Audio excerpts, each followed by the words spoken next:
Alright, let's go. Number 10. Burville Battery. In the early hours of June 6, 1944, British paratroopers of the 9th Parachute Battalion assaulted a fortified German gun battery at Merville-Franceville-Plage on the Normandy coast. Lieutenant Colonel Terence Otway led the attack with fewer than 150 men, having lost more than 600 of his 750-strong force to scattered drops across the French countryside.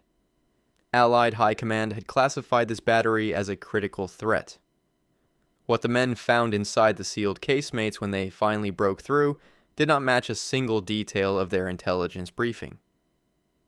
The battery had been designated as housing 150-meter naval guns capable of devastating sword beach and killing thousands of Allied soldiers in the first hours of the invasion. Planners at SHAEF had built the entire assault timeline around neutralizing this threat before dawn. The RAF had bombed the site the night before, dropping hundreds of tons of ordnance. The concrete casemates with walls 2 meters thick absorbed the bombardment without meaningful damage, and the guns inside survived completely intact. What Otway's men found were Czech-manufactured 100mm field howitzers, significantly less powerful than the naval artillery that Allied intelligence had described. The guns posed a real but far lesser threat than the briefings had stated. 70 of Otway's men became casualties in the assault. They had bled and died to silence weapons that were not what anyone had told them to expect, inside fortifications that Allied bombing had failed to touch, based on intelligence that was simply wrong. Post-war assessments by the Imperial War Museum and subsequent historical reviews documented the discrepancy clearly, but the question of how such a fundamental error entered the Allied intelligence picture was not publicly reconciled for over a decade. Some historians have pointed to conflicting reports from French resistance sources that were filtered through multiple layers of command before reaching the planners. Others have noted that the original reconnaissance photographs were interpreted under significant time pressure in the weeks before D-Day. The battery still stands today, preserved as a museum near the Normandy coast, its 2-meter walls bearing the scars of an attack that cost far more than it should have. Otway's men accomplished their objective and silenced the guns before the invasion fleet arrived. But the records of exactly how Allied planners came to misidentify what was inside those cavernous casemates remain an uncomfortable footnote in the history of the largest seaborne assault ever attempted. Some intelligence failures are corrected. Some are simply filed away. Number 9. The Regelbau bunkers. When Allied forces pushed east through occupied Europe in the autumn of 1944 and into the spring of 1945, they encountered thousands of standardized concrete structures that Wehrmacht engineers had scattered from the Norwegian coastline to the Spanish border. These were the Regelbau, a word that translates directly as standard construction.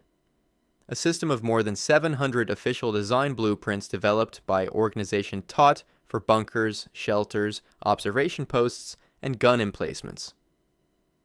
They were the bones of the Atlantic Wall, and many of them, when Allied soldiers finally reached them, were sealed. Organization TOT had poured an estimated 17 million cubic meters of concrete into the Atlantic Wall fortifications between 1942 and 1944, a figure that represents one of the largest construction undertakings in human history. The Regelbau system allowed engineers to replicate identical structures across thousands of kilometers of coastline using standardized labor processes and materials. The Type 669 casemate, one of the most common designs, had walls 2 meters thick and a roof of reinforced concrete that resisted everything short of a direct hit from a specialized penetrating bomb. When Allied forces entered abandoned Regelbau positions across Belgium and the Netherlands in late 1944, some structures had been sealed in obvious haste. Personal equipment, documents, and in a number of cases human remains were found entombed within collapsed zones where Wehrmacht demolition teams had brought down internal sections before retreating. The pattern was consistent enough that Allied Army engineers began logging sealed bunker discoveries as a category in their own right, distinct from standard battlefield clearance operations. Certain post-war NATO-era assessments of captured Atlantic Wall fortifications were filed under standard long-term closure rules and have not entered public-facing archives. The broader Bundesarchiv holdings document the Regelbau system extensively, but the contents of specific sealed structures discovered by Allied forces in 1944 and 1945 exist primarily in unit-level field reports rather than in any consolidated historical record. Some of those field reports have never been reviewed by historians outside the military archival system. 70 meters of reinforced concrete can outlast almost anything. Across northern Europe today, Regelbau structures still sit in fields beneath housing estates and along coastlines, their interiors flooded or collapsed or simply dark. Most were empty when Allied soldiers opened them. The question that these sealed ones still raise is not dramatic, but it is persistent.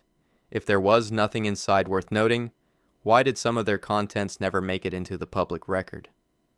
Number 8. Wolf's Lair. On January 27, 1945, Soviet forces of the Third Belarusian Front pushed into the Masurian forest near the town of Kentgen in East Prussia and entered a complex that had served as Adolf Hitler's primary Eastern Front headquarters for most of the war. SS demolition teams had spent 3 days attempting to destroy it before retreating, using an estimated 8 to 10 tons of explosives against structures designed to survive aerial bombardment. The concrete refused to yield. Soviet troops walked into a labyrinthine ruin that was, in most essential respects, still standing. The Wolf's Lair, known in German as Wolfschanze, had been constructed in 1940 and expanded repeatedly through 1944. It sprawled across 2.5 square kilometers of the Gierwurz forest and comprised more than 200 buildings, including 8 primary reinforced bunkers. Hitler's personal command bunker had walls up to 8 meters thick following its reinforcement in 1944, a mass of concrete so immense that SS demolition charges peeled away the outer surfaces without breaching the structure. The complex had housed not just Hitler, but the entire apparatus of Wehrmacht High Command during the Eastern Campaign. Among the materials found in the accessible sections of the complex were operational maps with Hitler's annotations, communications equipment abandoned mid-transmission, and records from the compound's medical staff. Hitler's personal physician, Dr. Theodor Morell, had maintained a surgical suite and medical records at the Wolf's Lair throughout the war. Morell himself was later captured by American forces, and portions of his records entered American archival holdings. But the materials found by Soviet troops in the sealed intersections of the complex entered the Russian State Military Archive in Moscow, where researchers have reported significant gaps in the catalogued inventory. Several of the Wolf's Lair's inner chambers remain physically inaccessible to this day, not because of any formal restriction, but because the incomplete SS demolition left sections of the complex in a state of partial collapse that makes entry structurally hazardous. Polish archaeological teams have surveyed the site, which is now a tourist destination near the modern town of Kentgen, but the sealed areas have not been excavated. What the Soviet catalogers found and transferred to Moscow in early 1945, and what if anything remains uncatalogued in those collapsed interior spaces, has not been formally established. The forest has grown back around the ruins. Tourists walk the paths between the shattered bunkers on summer afternoons, photographing walls that absorbed 8 meters of reinforced concrete and still would not fall. Whatever Soviet intelligence officers considered significant enough to classify in January 1945 has remained classified. The sealed chambers have remained sealed. Some ruins keep their secrets not because no one could open them, but because no one with authority over them has yet chosen to. Number 7. The Eperlecques blockhouse. In March 1943, Organization Tot began clearing the Eperlecques forest in Pas-de-Calais, northern France, and laying foundations for a structure that had no precedent in the history of warfare. The blockhouse, as it came to be known, was not a defensive position. It was a factory. Its purpose was to receive, fuel, and launch V-2 ballistic rockets at London at a sustained rate of up to 36 missiles per day, a tempo of bombardment that its designers believed could break British civilian morale within weeks. When Allied ground forces entered the site in September 1944, they sealed a section of the lower level and did not fully explain why. The structure was immense.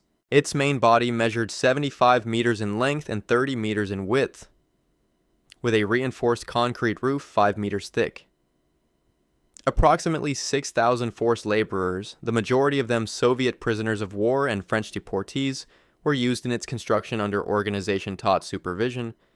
The RAF targeted the site repeatedly in 1943 and 1944, and Barnes-Wallis's specialized tall boy penetrating bombs, each weighing 12,000 pounds, caused significant damage to the upper portions of the structure. The lower level, where liquid oxygen for the V2 propellant was to be produced and stored, was not reached. British Army engineers who entered the blockhouse in autumn 1944 found the liquid oxygen production area in the lower level damaged but partially intact. The official account describes the lower section as having been sealed on the grounds of structural instability and hazardous conditions created by the bombing damage. That account is plausible. It is also incomplete. Ground survey work conducted at the site in subsequent decades has indicated anomalies beneath the known basement level, features that do not correspond to any organization-taught blueprint held in the Bundesarchiv or the French Military Archive.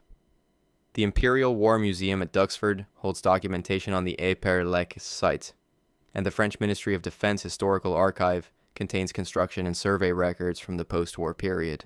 What neither archive contains is a comprehensive engineering survey of the blockhouse lower level that accounts for the full extent of what was built there. Organization Tot was meticulous in its documentation of materials, labor, and construction phases. That meticulousness did not survive intact at Eperlecques, and what is absent from the record is as telling as what remains. The blockhouse still stands in the Eperlecques forest, open to visitors, its enormous concrete silhouette pushing up through the tree line. The sections that Allied engineers sealed in 1944, citing hazard, have not been formally reopened or fully surveyed. A facility designed to end thousands of lives from 160 kilometers away contains portions that no comprehensive record describes. Whatever organization Tot was building beneath the level the bombers reached, the surveys have found spaces with no official identity. Number 6. Mimoyecques Fortress. In the summer of 1943, British intelligence received reports of intense construction activity near the village of Landreton-le-Nord in Pas-de-Calais, France, approximately 160 kilometers from London. Aerial reconnaissance revealed surface earthworks but gave no clear indication of what was being built. The real work was happening 33 meters underground, bored into chalk hillside by approximately 5,000 forced laborers working under organization-taught direction. When British Army Royal Engineers entered and inspected the site in September 1944, their full report was classified immediately, and portions of that classification held for nearly 50 years. What was under construction at Mimoyecques was the V3, designated by German engineers as the Hochdruckpumpe, or high-pressure pump. It was a super gun unlike anything previously built, with barrels 130 meters long bored at a 50-degree angle into the hillside, designed to fire 140 kilogram shells at London using a sequence of lateral propellant charges that accelerated the projectile along the barrel's full length. The intended fire rate was 1 shell every 6 seconds per barrel. Had it become operational, Mimoyecques would have delivered a continuous bombardment that no existing British air defense system could have interrupted. RAF 617 Squadron, the unit that had destroyed the Ruhr dams, attacked Mimoyecques on July 6, 1944, using Barnes-Wallis tallboy bombs. One bomb penetrated to the magazine level, causing partial structural collapse and killing an estimated 100 forced laborers who were inside at the time of the strike, a figure documented by French regional historian Jean-Pierre Peyrard in 2002. The weapon was never made operational. Ground forces entered in September 1944 to find the installation destroyed in its upper sections and sealed in its lower ones, with the shafts themselves still bored and intact. The Royal Engineers Inspection Report filed in 1944 was declassified in 1992 and is held at the National Archives in Kew. The main body of the report describes what the engineers found in detail sufficient for a military assessment. Portions of the document were withheld from the 1992 release and have not subsequently been made available. The grounds for that continued restriction have not been publicly stated. a weapon designed to fire on a civilian population every 6 seconds, built over the graves of more than 1,000 forced laborers, warranted a complete historical record. The Mimoyecques site is now a museum. Visitors can descend into the chalk tunnels and stand inside the bored shafts. The structure is remarkable, a piece of engineering that existed for the sole purpose of sustained bombardment of a city. The laborers who died inside it are commemorated. The documents that British military engineers filed after inspecting the deepest sections has not been released in full. Whatever they recorded in those withheld pages about what they found at the bottom of the shafts, no government has yet decided the public should read it. Number 5. The Hochwald Fortress. In March 1945, as Soviet forces closed on Berlin from the east, Wehrmacht signals units based at the Hochwald complex in the Masurian forest began destroying their equipment and burning their files. The Hochwald, formerly designated Führerhauptquartier Kurhaus, was one of Germany's 3 primary command installations and had served as the operational headquarters of Wehrmacht High Command on the Eastern Front from 1941 onward. What the retreating units could not destroy, they sealed. The sealing operation lasted 9 days and consumed enough concrete to fill the access tunnels to multiple subterranean levels completely. The complex comprised approximately 10 primary bunkers, 50 secondary structures, and several kilometers of connecting underground tunnel bored through the Masurian bedrock. Hitler himself had used the facility during the early Eastern Front campaign, and it had subsequently served as the working headquarters of OKW, the Wehrmacht's Supreme Command, for the duration of the conflict. Polish army units who entered the area in early 1945 found the above-ground structures demolished and the tunnel entrances sealed behind meters of poured concrete. Some of the OKW operational archives found in accessible sections were transferred to Warsaw, where a portion were later destroyed. Polish historian and journalist Joanna Lamparska, who has documented the Hochwald complex extensively, collected local testimony in 2011 describing SS Sicherheitsdienst liaison officers removing crates from the facility on the night before the demolition and sealing operation began. The SD was the intelligence and security service of the SS, and its presence at Hochwald during the war years is documented.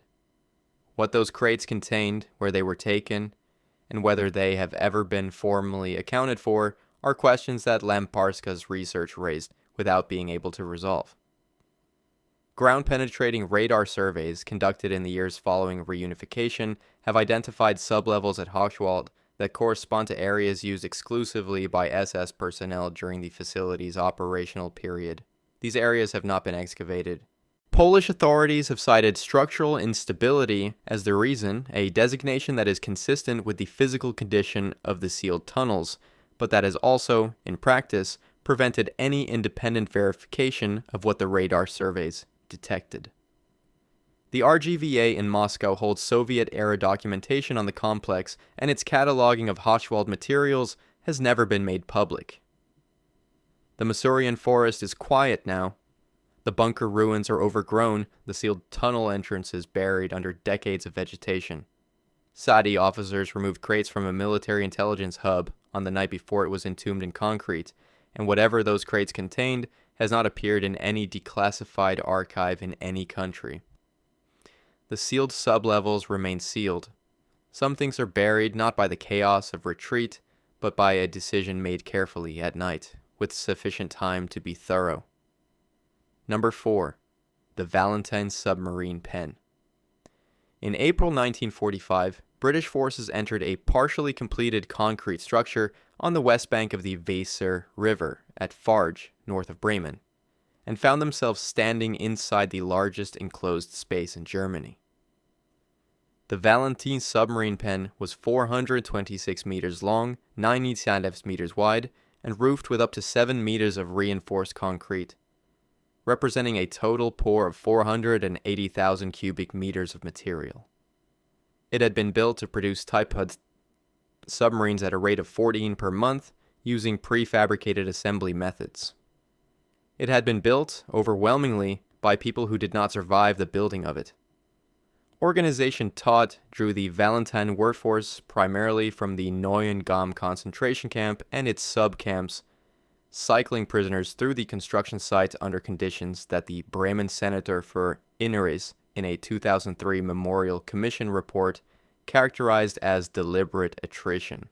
At least 1,600 forced laborers are documented as having died during the construction period, a figure drawn from Bundesarchiv holdings and considered by historians to represent a conservative minimum. The full workforce over the construction period numbered approximately 10,000 people. The facility was never completed.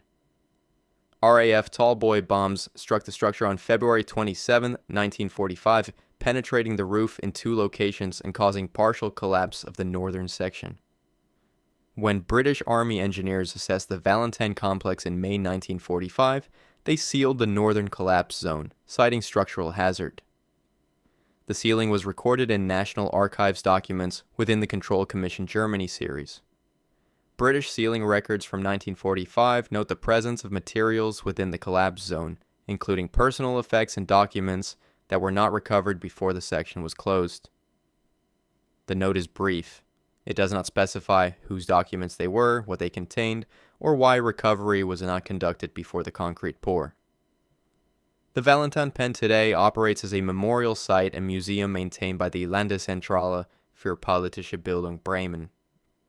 The main body of the structure is accessible, its interior cavernous and suffocating in equal measure, the scale of it registering only slowly as you move through the space.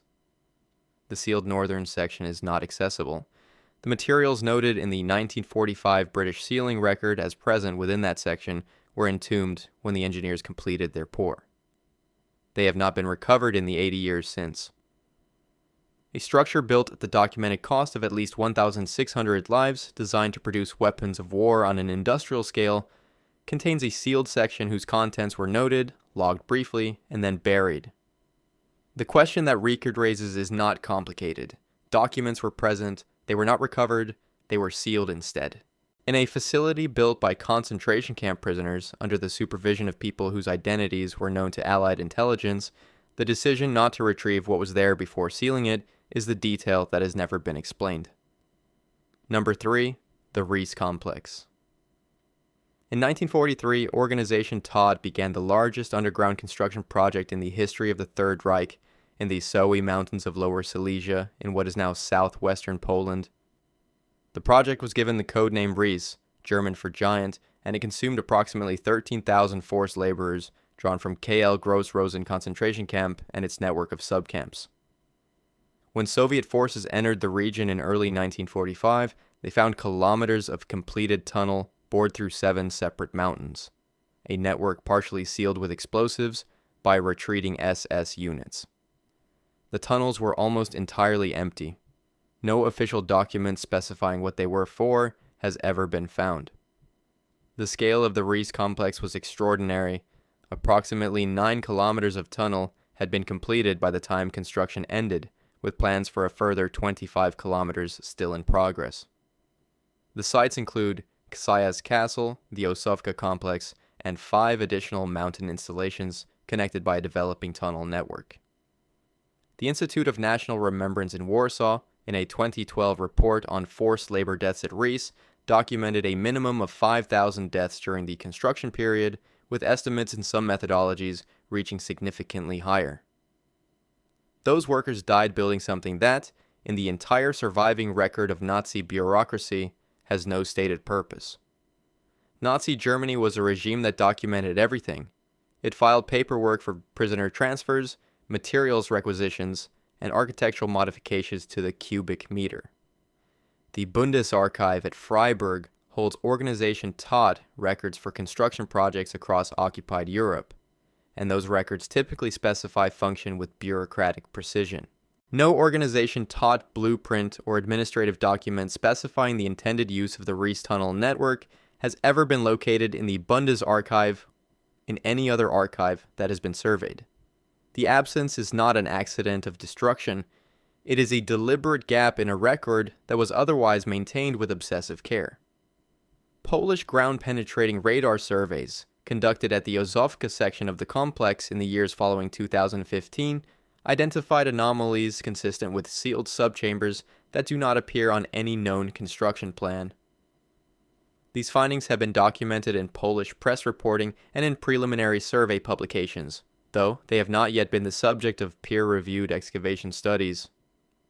The Russian State Military Archive in Moscow holds Soviet inspection reports from 1945, filed when the Red Army first entered the Riese sites. Those reports have not been declassified, and researchers who have submitted access requests have received no substantive response. Joanna Lamparska, who has spent years documenting the Riese sites, has written that the complex represents the most complete act of deliberate historical erasure she has encountered in her research on wartime underground construction. A project that killed thousands of people in the Soe Mountains, left behind kilometers of tunnel, a radar signature suggesting sealed spaces below the known network, and no document anywhere explaining what any of it was meant to become. That silence in the archive of a regime that recorded everything is itself the most disturbing thing the tunnels contain. Number 2. The Führerbunker. On May 2, 1945, soldiers of the Soviet Third Shock Army entered the Reich Chancellery Garden in central Berlin and descended into the reinforced concrete complex that had served as Adolf Hitler's final command post and the site of his death 2 days earlier.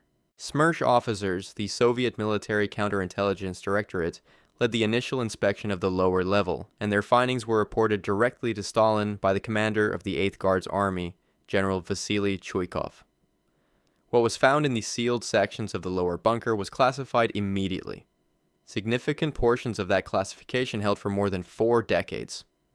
The Führerbunker had been constructed in 2 phases, with the lower level completed in January 1945 as an emergency extension beneath the existing upper bunker built in 1936. The lower level comprised 18 rooms across 2 subterranean floors with a roof 4 meters thick. It was the most protected structure in Berlin, and by April 1945 it had become the operational center of a collapsing Reich. The bunker's rooms had housed Hitler, Eva Braun, Joseph Goebbels, and the shrinking circle of military and political figures who remained in Berlin as Soviet forces closed the encirclement. When Smersh officers entered, they found a space that had been partially burned and looted by SS guards during evacuation. The accessible sections of the lower level yielded Hitler's annotated operational maps, personal correspondence files, and records belonging to the Reich Chancellery administrative staff. Soviet catalogers worked through the materials over several days. Their inventory, portions of which have since been reviewed by historians with access to Russian State Military Archive holdings, contains references to materials that do not appear in any subsequent public-facing declassification from Moscow. American intelligence had separately recovered Eva Braun's personal diary through a different channel. The Soviet materials from the Führerbunker represent a distinct and partially unaccounted body of documentation.